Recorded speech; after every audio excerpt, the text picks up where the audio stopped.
by the world's programming. Many of you may not even know that you're becoming a narcissist. You may not know that. Once you view it from two different angles, it will, in fact, it will result in change in a big way, because all too often we don't know what we're becoming, right? In a lot of cases, folks, for an example, you can see the deeds of another, and they can become detestable. So much so, you totally ignore yourselves, right? Because you're primarily concerned about protecting yourself, correct? Unbeknown to a lot of people, that in the way they protect themselves, they become a narcissist. They do. And it happens more than you would think. Once you find out the various avenues, how they lead to one specific thing, you'll shut that door in your life. Now, once you shut that door, I can tell you right now, you won't have burdens. Your thought process will be different, and your sight, how you see the world, is going to be very different.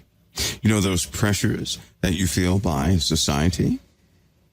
You'd be shocked to know what has rubbed off on you and what you have become without you even knowing. This happens to too many people it happens to. Once it's identified, not only will you be able to love through somebody else's cover, so to speak, but you'll also remove your own.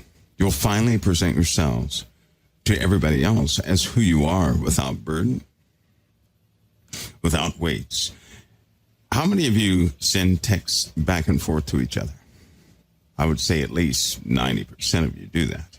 And if you do that, haven't you noticed that sometimes if you send a text, it's almost a type of anxiety connected with it? Have you guys noticed that? And sometimes when you receive a text, anxiety is associated with it. Anybody ever have that before? I can almost guarantee you don't know why. You don't know why that is. Once you find out about it, you're going to find your life change so drastic. How Satan can no longer tamper with your mind, right? I'm telling you right now, you'll see the world differently. Very different. And again, the only person I can use as an example is not to point to everybody else, but to open up part of my life to you guys so that you can see it for what it is. And you can see how both ends of that spectrum look, right? A lot of people, again, are walking around because they've been hurt by people. People presented themselves in one fashion, one way, but behind the scenes, they were doing something totally different. And in their hearts, they felt something totally different. And those of you who lived with somebody like this, and when they came out, you created with yourselves very almost a dangerous environment. The one thing you cannot do is blame yourself. Don't blame yourself. Don't say, I'm stupid, I fell for it. Don't say those things. You need to understand that this is yet another psychological weapon of the enemy. And we're going to talk through some things so that no one's a victim of that. No one's a target of that. Well, you're always going to be a target. But with the Lord, you're not to be touched. And the only reason people are touched is because they agree with those behaviors outside of holiness. We're going to tackle that. Another topic you guys see on the website is one that's it's going to be in depth. It's going to be very involved. Okay, and this won't all be talking, but there's a lot of reading you guys can commit to, or will have to do when we get into this subject. By the way, these subjects are opening up, which you may as well say they have begun already. The other topic are the discussion about some of the elements in your life that have been mysteries or hidden for a long time, right? Some things that affect your life. You have no idea what they are. You just know your life is being affected. It's kind of like having a set of nightmares. You know you have the nightmares, right? You may have a general idea of what's causing them, but you don't know what they are. You cannot for certain say, I have seen the cause of these nightmares, because once you see a hidden element, it no longer has power. A hidden element only has power so long as it can remain hidden. Once it's identified, it's a loss of power almost immediately. Have you ever wondered why demonic entities hide so much?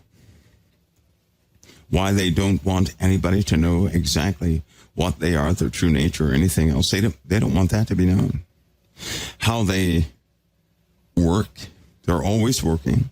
There are, I would go so far as to say there are billions of them on the earth right now in action working, but because you can't see them, we end up blaming the other person as though the other person has conspired against us, or is just a lowlife or something like that, right? All too often, we don't see the elements. And when it comes to your own personal life, those of you who have had the extraordinary lives, I'll say, right? They don't show themselves to you. They will not fully manifest to you because you want to know who they are. Those people who are now in league with them, they see a presented picture. That's what they see, right? But even they don't have a full picture on who these things are. So our midnight hours are going to be focused on identifying these elements one by one. And when they surface, listen to me, because what you will essentially do is cause darkness to lose real estate in you. You're going to sever its ability to feed off your life. So where you have an empty spot in your life of darkness, oppression, depression, right? All these bad memories, this, that, and the other, you're going to find that all of that will be gone. It'll be replaced by light. Those things are going to be upset. They're going to be angry, right? So the Lord teaches us, before you commit to something, right? In fact, he says, a man that puts his hand to the plow and then looks back is not fit for the kingdom of God, right? That is to say, once you begin your journey, and then you begin to look back saying, well, I had it easier back then, you're not worthy of being released from the bondage you're in, because you would destroy yourselves. Just like Egypt, when they were delivered, the first obstacle, what did they do? What did they do? The very first time, things didn't go so easy by way of what they saw. What did a lot of them do? They turned around and they looked back to Egypt, saying, we had it better back there. We were in bondage. We didn't have control of our own lives, but at least it was better than this place. That's what they said. The first steps of freedom, they don't look like freedom. That's one thing you can glean from the story of God's children being delivered from Egypt, that their freedom initially did not look like freedom. The only evidence they had that they were going to be freed, or that they were in the process of being freed, is the one that was leading them. The second piece of evidence is that they were being pursued. Anytime God frees you from anything, Satan will pursue you to get his real estate back, right? Which is why he says you cannot look back. If God delivers you and you begin to walk forward, take note, the enemy cannot do anything so long as you're looking forward. But if you look back, that means you're ready to hear the enemy again. And if you allow him to begin to speak into your mind, he's going to trick you into stopping, coming back, and you'll be destroyed with those that place God is destroying. Deliverance also comes right before a place is ultimately done away with. You may have all of your life been under the watchful eye of somebody. All of a sudden, messages, you begin to hear things. You're about to be free. God's going to break your bondage, right? The Lord will restore you. You begin to hear these things. They become resounding messages in your life. You look around and nothing is happening, right? Not yet. You're still hearing the messages. All of a sudden, wherever you are, destruction comes. Things start dying all around you. That's the first step of deliverance. When those things around you begin to die, that is the first step of deliverance. When you see the consequence in that place you're in, and you see holy consequence, that's the first step. The second step is you'll be led away from the place of your bondage into a place that you're unfamiliar with. I wonder why it works that way in every single case, but it does. In other words, the Lord calls you into a path you're not familiar with. The only thing you're familiar with is what you're leaving. You're not familiar with the journey. You've never seen the place you're going to. Nobody can tell you what it looks like. All you know is that all around you is destruction, and that the enemy in your life is becoming agitated. Listen to me. I mean a real agitation. A real one.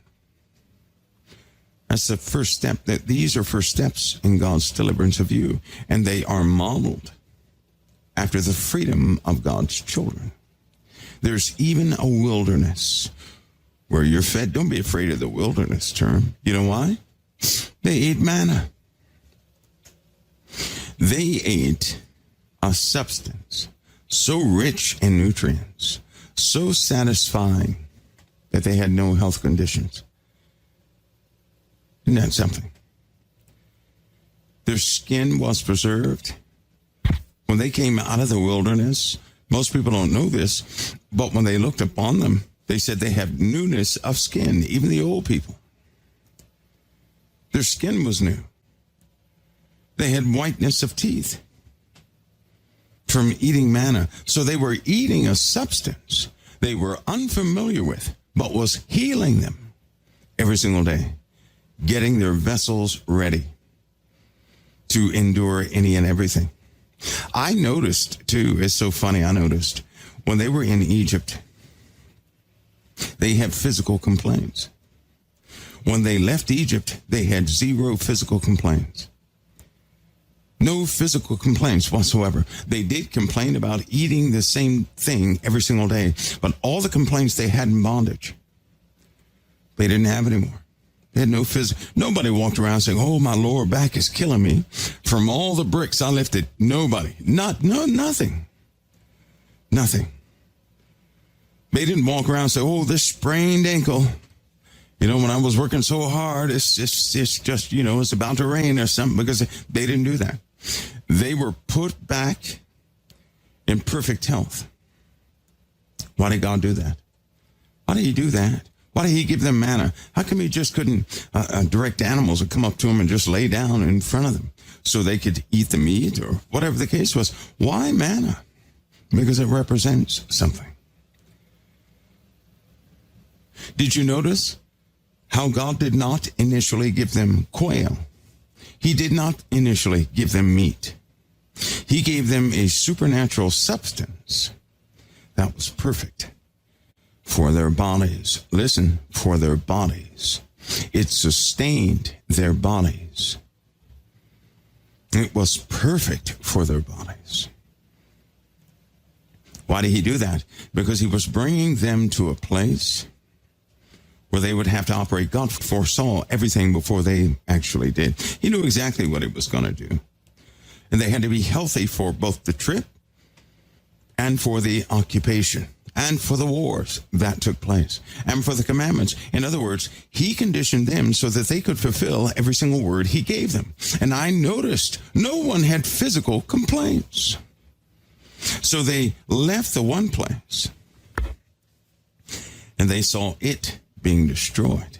Then they were pursued by their oppressors. They were. See, those who look back lost time. Let me give you this example. When they were going up to the Red Sea, they panicked. That's when the naysayers came out and said, "See, we were better off back there in bondage. Let's go back." Now, some people indeed, they stopped and listened. Then, of course, we know the Red Sea parted and they began to walk. But what you may not know is there were some who were stalled. Listen to me. The people who focused their eyes on Moses and the journey because they believed in the Father kept their heads forward. They kept listening to Moses. And so when Moses said, go through the water, they went immediately. But those who had doubt in their hearts, you know what they did? They stopped before they ever got to the Red Sea. They were talking amongst themselves, contemplating going back. When the water parted, they did not immediately go. So keep this in mind. Then they saw Pharaoh's army. They saw Pharaoh. By this time, listen to me, Pharaoh's army was catching up to them. Most of the Hebrews had already gone through the Red Sea. They were in safety. Anybody who stalled to stop and think lost valuable time. And they didn't make it. They didn't make it because they looked back. And when you look back, you begin to contemplate things you shouldn't. And when you do that, you lose valuable time going forward. They were indeed lost. And to this very day, no matter what anybody says, they see the chariot wheels and everything else stuck up under the in the ground. They lost valuable time. It was written, it was recorded, both from God's children and the Egyptians as to what happened. Some people stalled. The sea closed in on some of them. Pharaoh caught up to some of them. But the ones who kept facing Moses out of respect for the Lord heard him and acted immediately. They lost no time. They made it through safely. When you say God's timing is very important, and obedience is a key to God's timing. When you say that? In your life, these same things manifest in your life. Some of you are in a place, and you look around and that place is breaking down all around you. You don't know why. And you're saying to yourself, every time I get one thing fixed, something else breaks. And every time I think I'm going to get forward, something else does not work.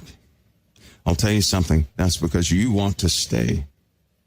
But your Father may have other plans. You're trying to stay in a spot that your Lord is delivering you from. You're trying to stay there because you're familiar with it. And that's all you know. You're not willing to go into the unknown. You're losing valuable time.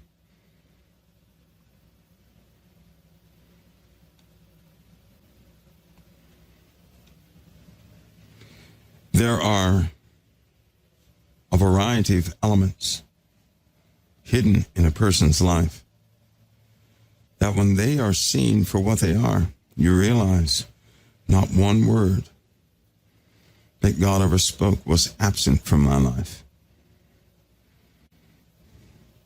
Not one promise was ever just left blank in my life. The problem was I allowed something else to interpret what I was seeing. And I did not see the truth. The truth will make you free. It will not result in sorrow. The truth is incorporated in the breaking of all chains. But all too often, we don't see the truth. We only see what we're losing. We only see what we have to give up. We're not seeing the truth. God's children walked around in the wilderness, and the entire time he renewed them. They didn't even know it. They didn't know it because they were too busy complaining about what they did not have. In our lives, as we look around, we're afraid to lose what we have obtained. We are. It makes us unwilling to go from place to place. We're tied to the places that we're so familiar with and comfortable with. We're scared to death to be outside of our comfort we have built unto ourselves, aren't we? Let's go ahead and face it.